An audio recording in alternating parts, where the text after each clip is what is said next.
Hello everyone, myself Mangesh Dharme, lecturer in Mechanical Engineering Department, NIT Polytechnic Nagpur.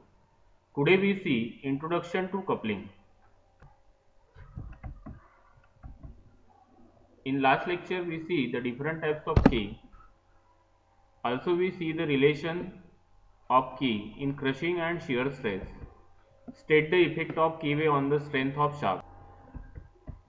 The learning outcome of today's lecture are students are able to know about coupling, requirement of good coupling, classify the various types of coupling, compare the rigid coupling and flexible coupling, compare coupling with clutch and design of muff or sleeve coupling.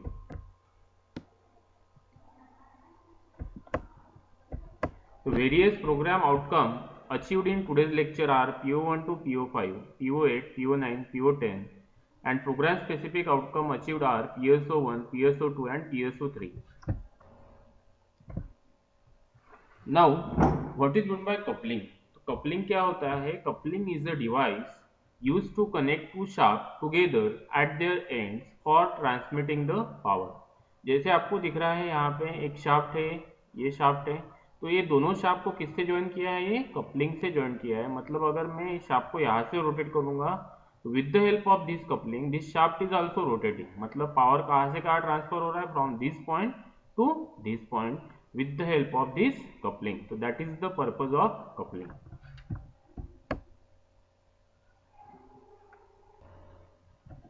Now we see the requirements of good coupling. अभी coupling अच्छा रहना चाहिए उसके लिए कौन सी different requirement है? तो पहला requirement क्या है? The coupling should be capable of transmitting torque from the driving shaft to the driven shaft. Second, the coupling should keep the two shafts in proper alignment. Third, the coupling should be easy to assemble and disassemble for the purpose of repairs and alteration. मतलब आप coupling को easily assemble और disassemble करते आना चाहिए आपको. Fourth, the projecting parts such as bolts should be covered to avoid any accident. मतलब coupling आप बोल्ट से ज्वाइन कर रहे हो तो बोल्ट क्या होना चाहिए? Covered with some protection so that you avoid the accident.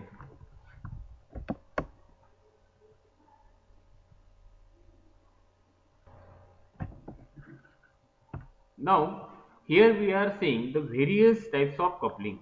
तो पहला जो टाइप रहता है कपलिंग का that is called as a rigid coupling. तो these coupling are used to connect two shaft which are perfectly aligned. इसका meaning क्या है कि ये दोनों शाफ्ट, अभी यहाँ पे कौन सी कपलिंग शो हो रही है आपको? Mop coupling. तो अभी देखिए ये शाफ्ट जो आपको ग्रीन कलर में दिख रहा है और ये रेड कलर में दिख रहा है, दोनों शाफ्ट को मैंने ये येलो कलर के कपलिंग में से क्या किया है? कंबाइन किया है और यहाँ पे मैंने इंसर्ट किए की इंसर्ट किए. तो अभी क्या हो रहा है? ये अगर शाफ्ट रोटेट हो रहा है तो with the help of this coupling this red shaft is also rotating. मतलब और ये दोनों का एक्सिस देखिए, अभी ग्रीन कलर की शाफ्ट का और रेड कलर के शाफ्ट का दोनों का एक्सिस क्या है? एक ही लाइन में. मतलब क्या है? ये अलाइन है. This coupling is called as a rigid coupling. Then next example is a clamp or split muff coupling. तो ये है example clamp or split muff coupling. तो यहाँ पे देखिए ये शाफ्ट का एक्सिस और ये मॉप कपलिंग का एक्सिस दोनों क्या है? अलाइंड. तो that is called as a rigid coupling. Now next one is a marine type coupling. तो यहाँ पे दिख रहा है आपको this is called as a marine type flange coupling. Fourth is a flange coupling. तो यहाँ पे दिख रहा है आपको फ्लेंज कपलिंग. तो इसमें नेक्स्ट टाइप है प्रोटेक्टेड टाइप फ्लेंज कपलिंग. तो ये क्या है? Protected type. मतलब यहाँ से देखिए इसको एक्सटेंशन दिया है, this is called as a protected. And this is unprotected flange coupling. मतलब यहाँ पे बोल्ट के ऊपर में कुछ प्रोटेक्शन है क्या? नहीं है. तो that is called as a unprotected flange coupling.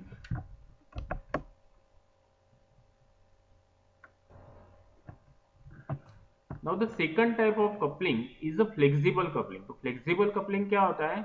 These couplings are used for joining the two shaft having some misalignment. मतलब दोनों शाफ्ट का एक्सिस क्या नहीं रहेगा? अलाइन नहीं रहेगा. इसी समय ऐसे सिचुएशन में कौन सा कपलिंग यूज होता है?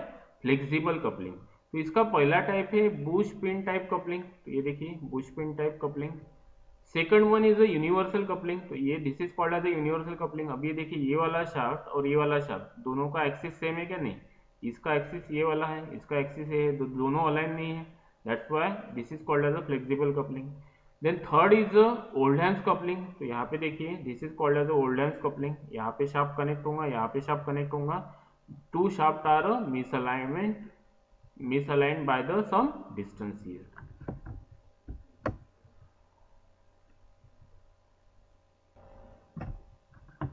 Now here we see the comparison of rigid coupling and the flexible coupling. Okay, तो आपको ये कौन सी कपलिंग दिख रही है? That is called as a rigid coupling, मतलब दोनों का भी एक्सिस अलाइन है। और ये कौन सी कपलिंग दिख रही है? That is called as a flexible universal coupling, मतलब यहाँ पे दोनों का एक्सिस क्या है?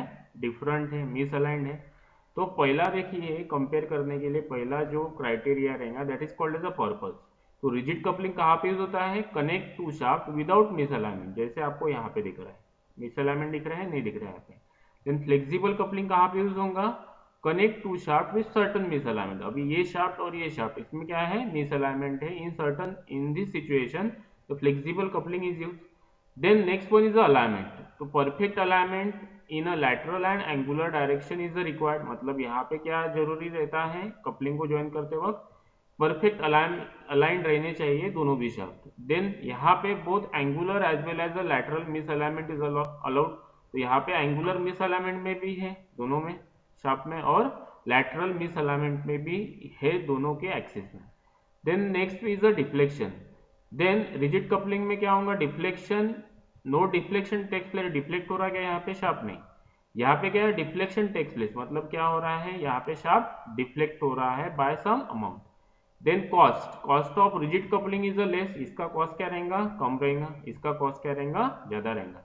So these are the various criteria on which we can compare the rigid coupling and the flexible coupling.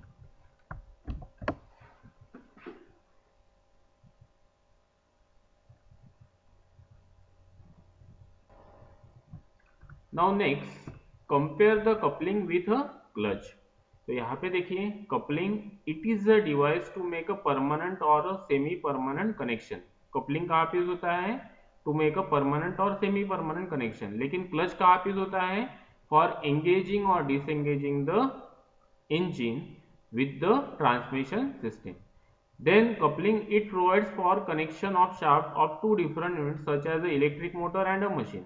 लेकिन क्लच कहाँ पे यूज होता है? In automobile clutch is use to connect and disconnect the engine shaft to the driven shaft और main shaft.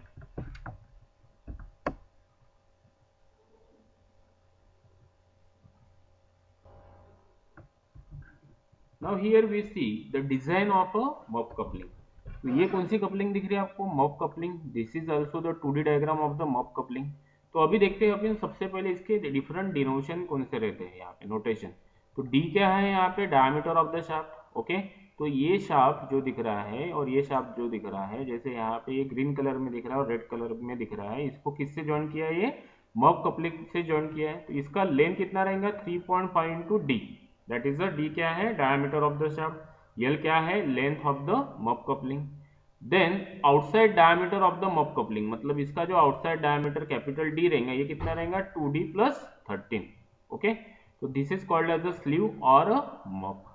Then सबसे पहले अपने को शाफ्ट डिजाइन करना है यहाँ पे। तो अपन ने डिजाइन ऑफ शाफ्ट में देखा है टाउ इज इक्वल टू कितना रहता है? 16t upon pi D cube. तो with the help of this relation we can find out the diameter of the shaft. Then next one is the design of a sleeve और muff, मतलब मुझे अभी इसका design करना है।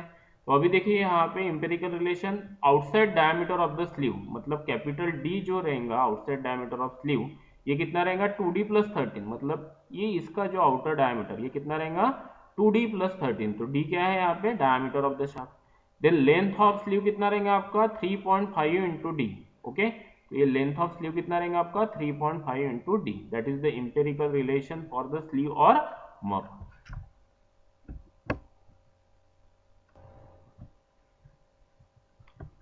Now next, design of a muff coupling में second जो step है डिजाइन ऑफ अ स्लीव और मॉप। तो जैसे आपने ये देखा था outside diameter of the sleeve and length of sleeve. Now let T be the torque transmitted by the coupling, since the tau be the permissible shear stress for the material of the sleeve. तो अभी ये जो shaft है ये shaft इस shaft को power transfer कर रहा है with the help of the coupling, that's why the torsional shear stress will be created in the coupling. Okay, तो टॉर्सनल शियर स्ट्रेस का फॉर्मूला आपने देखा है डिजाइन ऑफ शाफ्ट में for the hollow shaft, because coupling क्या है, ये it is acting as the hollow shaft, तो ये क्या रहेगा T upon J upon R. Okay, that is equal to pi, J की वैल्यू कितनी रहेंगी हॉलो शाफ्ट के लिए, that is polar moment of inertia, pi into D to the power 4 minus small d to the power 4 upon 32 upon D divide by 2। तो इसको solve करने के बाद इसकी वैल्यू कितनी आ रही है 16 T upon pi D cube into 1 minus K raise to the power 4, since K कितना रहेगा आपका diameter of the shaft upon diameter of the coupling. So from this relation we can find out the torsional shear stress created in the sleeve or muff.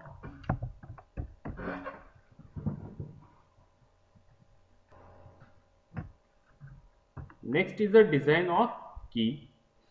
Now length of key is equal to L by 2 is equal to 3.5 D upon 2.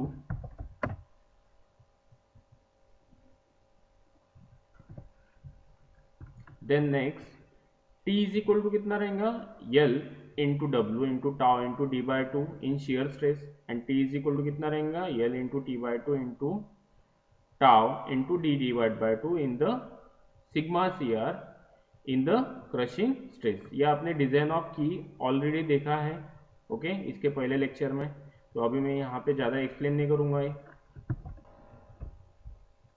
The unit outcome achieved in today's lecture are design the power transmission element like shaft key and coupling. The summary of today's lecture are coupling, requirement of good coupling, we classify the various types of coupling, compare the rigid coupling and flexible coupling, compare the coupling with clutch, and design of a muff coupling, where we find out the diameter of the shaft, diameter of the muff, design of the key. The various program outcome achieved in today's lecture are PO1 to PO5, PO8, PO9 and PO10. Similarly, the program specific outcome are PSO1, PSO2 and PSO3.